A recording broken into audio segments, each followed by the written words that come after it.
¿Alguna vez has intentado huir del llamado de Dios? Muchos lo hacen, pero pocos terminan en el vientre de un gran pez. Esta no es solo una historia sobre desobediencia y castigo. Es una revelación profunda sobre la misericordia, el propósito y hasta dónde puede llegar Dios para rescatarnos, no solo del pecado, sino de nosotros mismos. Si has sentido que tu vida está a la deriva, si has estado en un mar oscuro sin salida aparente, esta historia es para ti, porque a veces Dios permite la tormenta solo para salvarnos en medio de ella. Prepárate para descubrir el verdadero viaje de Jonás, más allá del pez, y qué mensaje eterno Dios nos dejó en este relato. Jonás era un profeta de Israel, conocido, respetado y, según parece, alguien con una conexión genuina con Dios. Pero cuando el Señor lo llamó para predicar en Nínive, una ciudad enemiga, corrupta y brutal, su corazón se llenó de miedo y también de orgullo. ¿Cómo podía él, un israelita, llevar un mensaje de salvación a quienes habían oprimido a su pueblo? En lugar de obedecer, tomó una decisión radical: huir. Compró un pasaje rumbo a Tarsis, una ciudad en dirección opuesta. Tal vez pensó que podía escapar de Dios, pero lo que realmente intentaba evitar era enfrentarse a su llamado, a su misión y a su propia resistencia interna. La historia de Jonás no empieza con valentía, sino con una negación. Y eso lo hace profundamente humano, porque muchas veces no huimos del pecado, sino de lo que sabemos que Dios espera de nosotros. Tarsis no era cualquier lugar, era un destino lejano, símbolo de riqueza, comercio y sobre todo anonimato. Jonás no solo quería huir geográficamente, sino desaparecer de su propósito.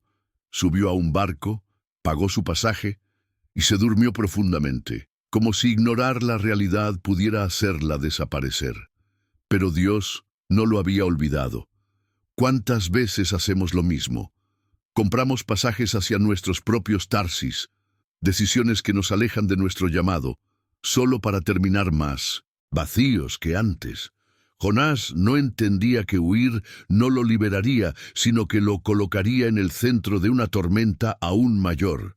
Y cuando Dios tiene un plan contigo, incluso el mar obedece para traerlo de vuelta. Mientras Jonás dormía en lo más profundo del barco, una tormenta sobrenatural se desató. Los marineros, experimentados y endurecidos por el mar, entraron en pánico. Clamaron a sus dioses, arrojaron cargas al mar y nada funcionaba. Y Jonás dormía, completamente desconectado del caos que su desobediencia había causado. A veces, nuestras decisiones no solo nos afectan a nosotros, sino a todos los que están a bordo con nosotros.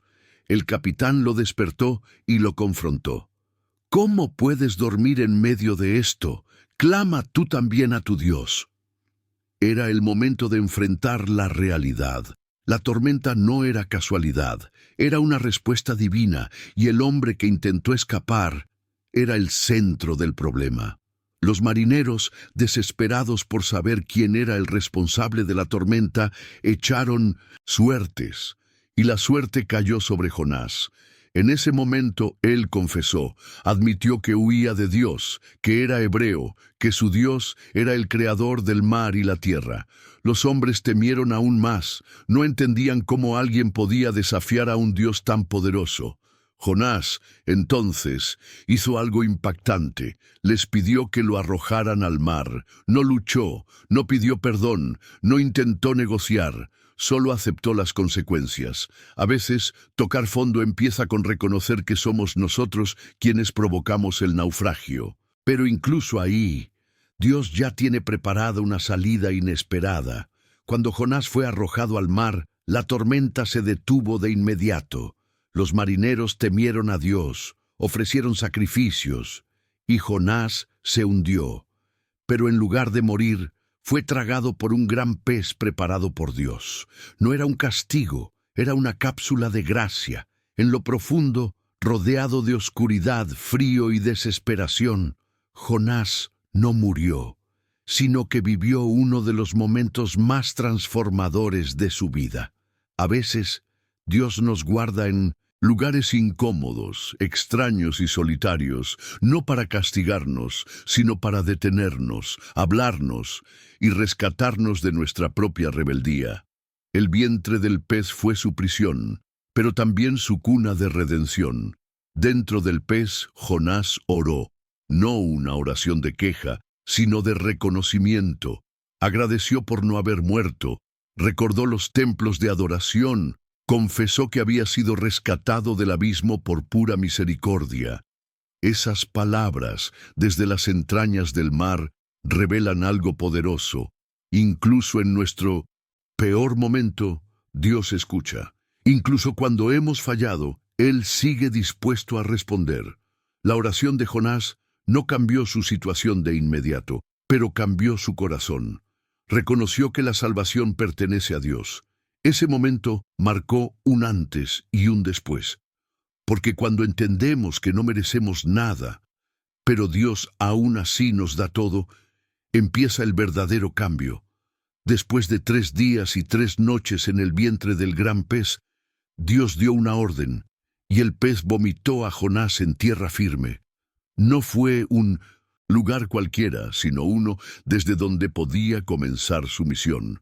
Jonás estaba sucio, débil, marcado por su experiencia, pero vivo y restaurado. A veces, el punto de partida no es donde soñamos, sino donde Dios nos deja después del quebranto. Lo importante no es cómo salimos del proceso, sino qué aprendimos dentro de él. Jonás ya no huía. Estaba listo para obedecer, no porque no tuviera miedo, sino porque había entendido que la voluntad de Dios siempre es mayor que la nuestra. Y así comenzó a caminar hacia Nínive. Jonás llegó a Nínive, una ciudad inmensa, famosa por su maldad. Caminó un día entero proclamando un mensaje claro y directo. En 40 días, Nínive será destruida. No adornó, no suavizó, solo obedeció. Lo sorprendente fue lo que ocurrió después. El pueblo creyó en Dios. Desde el más pobre hasta el rey, todos se humillaron, ayunaron y se arrepintieron de su maldad. El rey decretó luto y pidió misericordia. Y Dios los escuchó. La ciudad que merecía juicio encontró perdón. Este momento revela algo crucial. No hay pueblo tan perdido que Dios no pueda restaurar, y no hay mensaje tan simple que no pueda cambiar una nación entera. Aunque todo profeta soñaría con una conversión masiva como la de Nínive, Jonás se molestó. Se sentó fuera de la ciudad, esperando ver su destrucción. Estaba frustrado porque sabía que Dios era misericordioso. En su mente, esos enemigos no merecían perdón. Él quería justicia, no gracia.